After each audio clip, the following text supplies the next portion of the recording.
el ascensor. En Spiral, la trama sigue al detective Thick Banks, un policía que está investigando una serie de crímenes inspirados en el legado de Jigsaw. Pero aquí, el asesino no va tras cualquier persona, sino contra policías corruptos que escaparon del castigo. En el clímax, Thick finalmente encuentra al responsable, y el giro llega fuerte. William Schenk, su propio compañero, revela ser el asesino. La motivación es personal, quiere exponer la corrupción policial y castigar a todos los involucrados, incluido el padre de Thick, Marcus, y prepara una trampa final para eso. Thick cae directo en el plan. Al intentar salvar a Marcus, activa un mecanismo que levanta su cuerpo, atrapado por cables, como si fuera una marioneta. En ese mismo momento, el SWAT invade el lugar sin entender la situación. Las armas acopladas al cuerpo de Marcus se mueven, parecen una amenaza, y los policías reaccionan. El resultado es inevitable. Marcus muere ahí, sin oportunidad de explicación. Mientras tanto, Schenk entra en un ascensor, mira a Thick y hace una señal de silencio. La puerta se cierra y escapa, y así termina. Sin continuación directa, solo con el villano ganando. La idea era claramente continuar la historia. Había planes para una secuela e incluso expansión del universo, pero mucha gente lo encontró predecible y sintió que faltaba la esencia clásica. Además, la película fue un fracaso, y el estudio decidió dar marcha atrás y centrarse en lo que funciona, trayendo de vuelta a Jigsaw en Saw 10, es decir, ese gancho quedó suelto e ignorado. El último parpadeo. Freddy vs. Jason entrega exactamente lo que promete, dos íconos del terror, enfrentándose en una batalla sin límites. Por un lado, Freddy Krueger, que ataca en los sueños. Por el otro, Jason Voorhees, una fuerza prácticamente imparable en el mundo real. El enfrentamiento final ocurre en Camp Crystal Lake, con fuego, explosiones y caos por todos lados. Los dos intercambian golpes sin parar hasta que una explosión los lanza a ambos al lago. A la mañana siguiente, llega la respuesta. Jason sale del agua, caminando lentamente, como si hubiera ganado. En su mano está la cabeza de Freddy. Listo, se acabó, ¿no? Pues no. En los últimos segundos, la cabeza de Freddy mira directamente a la cámara, guiña un ojo y suelta su risa clásica.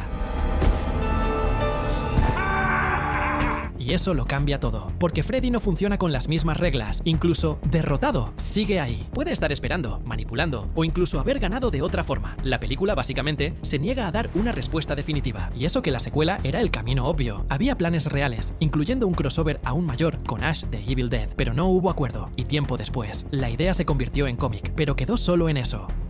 El gato infectado.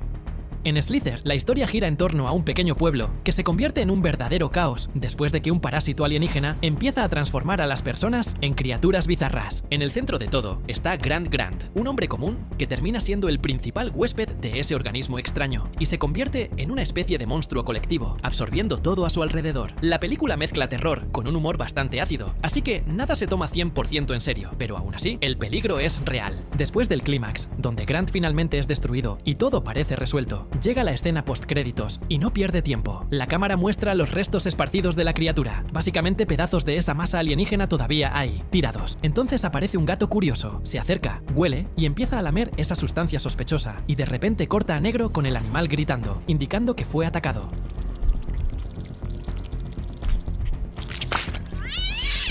En pocos segundos, la película deja claro, la infección no terminó, solo cambió de huésped. Es ese tipo de final que parece abrir la puerta a una secuela sin disimular, pero nunca pasó. En su momento, Slither fue un fracaso en taquilla, y eso mató cualquier plan inmediato de continuación. Irónicamente, la película se volvió de culto después, y mucha gente empezó a apreciarla justamente por ese estilo exagerado y grotesco. El nuevo Chucky.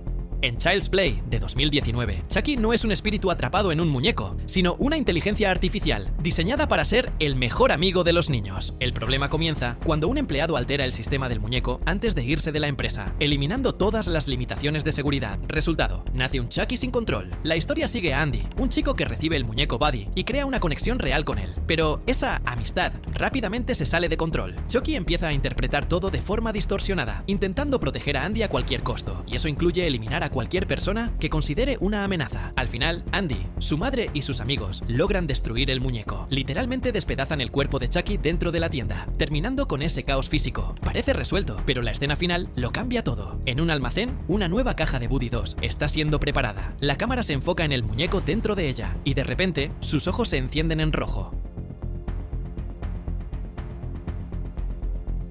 Sin explicación directa, pero con un mensaje muy claro. La conciencia de Chucky no murió, solo fue transferida. El problema fue que la recepción estuvo dividida, y a mucha gente no le gustó esta versión tecnológica. Y así, este Chucky se quedó en una sola película. El monstruo dormido.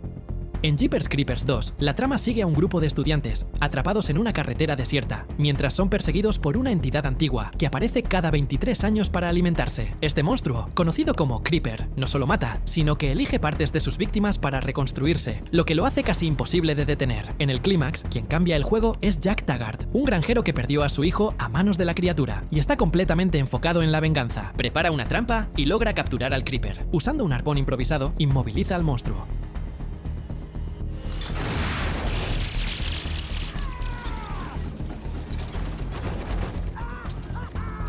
Pero eso no significa el final. El Creeper entra en su ciclo natural de hibernación, ese periodo en el que se apaga antes de volver años después. Y ahí la película hace algo diferente. En lugar de cerrar, avanza 23 años en el tiempo. El monstruo sigue atrapado, exactamente en el mismo lugar, dentro de un granero que se convirtió en una especie de atracción macabra. La gente aparece solo para mirar a esa criatura inmóvil, como si fuera un trofeo. Pero el detalle más tenso es el propio Taggart. Ahora más viejo, sigue ahí, sentado, con el arpón a su lado, esperando el momento en que el Creeper despierte para matarlo de una vez. Pero eso nunca ocurrió. En lugar de continuar ese futuro, Jeepers Creepers 3 volvió en la línea temporal y se sitúa entre la primera y la segunda película. La idea original era continuar desde aquí, pero fue abandonada. Resultado, el monstruo sigue ahí, atrapado, esperando un final que nunca llegó. El dúo.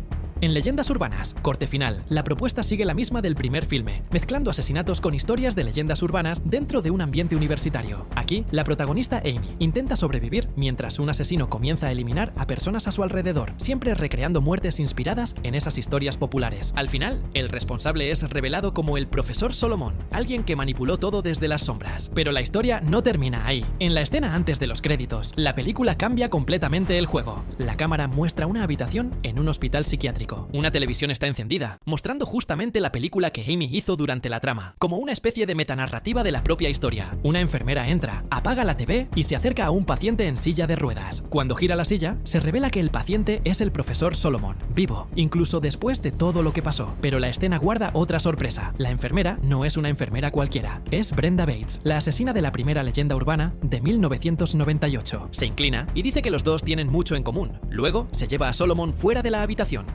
I think we have a lot in common.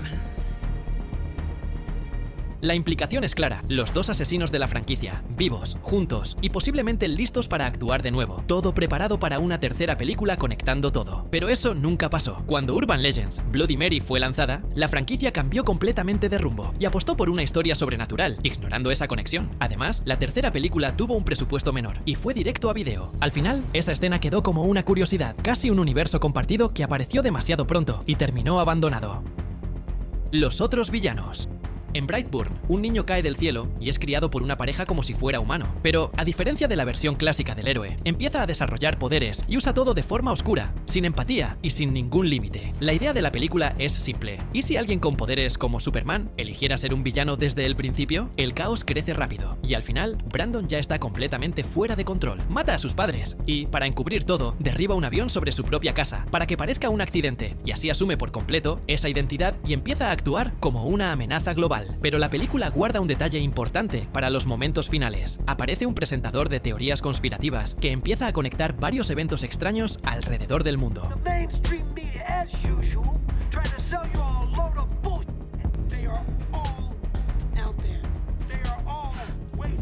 Mientras habla, aparecen imágenes rápidas que cambian completamente la escala de la historia. Una mujer misteriosa usando una especie de cuerda para matar personas, claramente recordando una versión distorsionada de Wonder Woman. Un monstruo marino atacando embarcaciones, algo muy cercano a una versión oscura de Aquaman. Y, en medio de todo eso, una referencia directa al personaje Crimson Bolt de la película Super. El mensaje es claro, Brandon no es único. Existe un posible universo de supervillanos surgiendo, pero eso nunca avanzó. Incluso con ganancias, la recepción fue dividida y no generó ese hype masivo. Además, James Gunn, que fue uno de los productores, terminó involucrándose en proyectos mucho más grandes, lo que quitó el foco de esta idea, y también surgieron problemas de derechos que frenaron cualquier continuación. Al final, el universo nunca salió del papel. Codicia. En camino hacia el Terror 3, Abandonados para morir, la historia cambia un poco el enfoque de la franquicia. Aquí no es solo un grupo de jóvenes perdido en el bosque. La trama involucra a prisioneros siendo transportados, un accidente en medio de la nada y, claro, los caníbales deformes que dominan la región. Después de todo lo que pasa, al final de la película, Nate, uno de los policías que sobrevivió, decide volver al bosque. El motivo no es supervivencia ni justicia, sino el dinero. Recuerda la carga que estaba siendo transportada en el camión blindado y decide recoger lo que quedó. Cuando llega, encuentra las bolsas y empieza a recoger todo, creyendo que ahora saldrá con vida y además rico. Pero la película todavía guarda sorpresas. Brandon, uno de los prisioneros que también sobrevivió, aparece y lo mata en ese mismo lugar con un arco y flecha.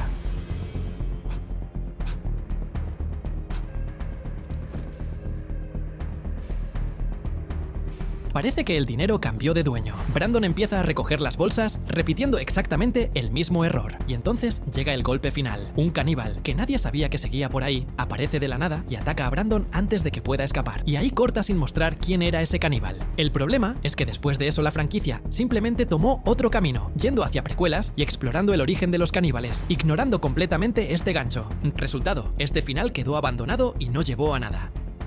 El hermano vivo. En la casa de cera, seguimos a Carly y Nick junto con un grupo de amigos que terminan atrapados en un pueblo abandonado llamado Ambrose. Todo el lugar gira en torno a un museo de cera macabro, donde las estatuas esconden algo mucho peor. Detrás de todo están los hermanos Sinclair, Bo y Vincent, responsables de transformar a personas reales en piezas enfermizas de exhibición.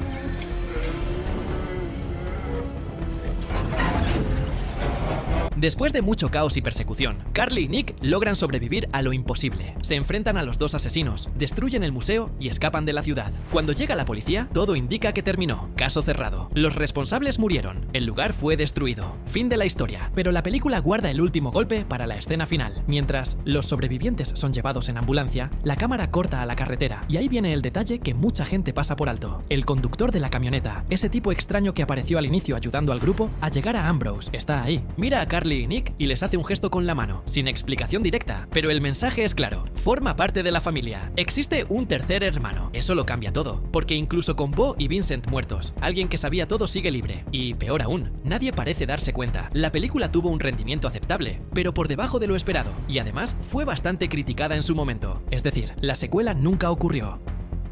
El líder sobrevive. En El Infierno Verde, la historia trata sobre un grupo de estudiantes activistas que viajan al Amazonas para protestar contra la deforestación. La idea parece noble, pero todo se sale de control cuando su avión cae en una zona aislada. Terminan capturados por una tribu local que practica el canibalismo y la situación rápidamente se convierte en una pesadilla de supervivencia. En medio del grupo está Alejandro, el líder del movimiento. Es carismático, manipulador y claramente más preocupado por su propia imagen que por la causa. A lo largo de la película, queda claro que muchas decisiones equivocadas vienen de él. Cuando el grupo es capturado, la mayoría cree que no hay salida y, en cierto momento, Alejandro parece tener el mismo destino que los demás, siendo dado por muerto. Pero la escena postcréditos cambia completamente esa percepción. La cámara muestra una imagen satelital de la región, enfocando la aldea de la tribu, y ahí, casi escondido, está Alejandro vivo. Y no solo eso, aparece con la pintura corporal negra, usada por el líder de la tribu. El detalle es sutil, pero directo. No solo sobrevivió, sino que aparentemente se integró al grupo. En una lectura más extrema, incluso podría haber asumido una posición de liderazgo. Eso cambia completamente al personaje. Ese tipo que fingía luchar por una causa ahora parece haber abrazado el lado más brutal de la situación. Era un gancho perfecto para una secuela, explorando en qué se convirtió ahí dentro, pero nunca salió del papel. La película tuvo problemas de distribución, tardó en llegar al público y no tuvo un desempeño lo suficientemente fuerte como para asegurar una continuación. Además, el director siguió con otros proyectos. Al final, ese giro quedó aislado como una ironía final bastante incómoda.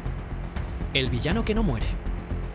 En Viernes 13 de 2009, seguimos a Clay, un hombre decidido a encontrar a su hermana desaparecida, Whitney, que terminó en manos de nada menos que Jason Voorhees. Aquí, la película deja claro algo. Jason no es solo un asesino cualquiera, conoce el terreno, prepara trampas y trata el campamento Crystal Lake como si fuera su propio campo de caza. Después de toda la persecución y el intento de sobrevivir, llega el enfrentamiento final. Clay y Whitney logran algo raro: derribar a Jason. Lo encadenan, lo inmovilizan y le dan un golpe directo que parece acabar con todo. Sin perder tiempo, arrojan su cuerpo al fondo del lago. Fin del juego, ¿no? Ya sabemos que no. Corte a unos momentos después. Los dos están en el muelle, agotados, intentando procesar todo. Esa clásica escena de sobrevivimos. Pero este tipo de película adora ese momento, porque es cuando llega el susto final. De repente, el muelle se rompe violentamente y...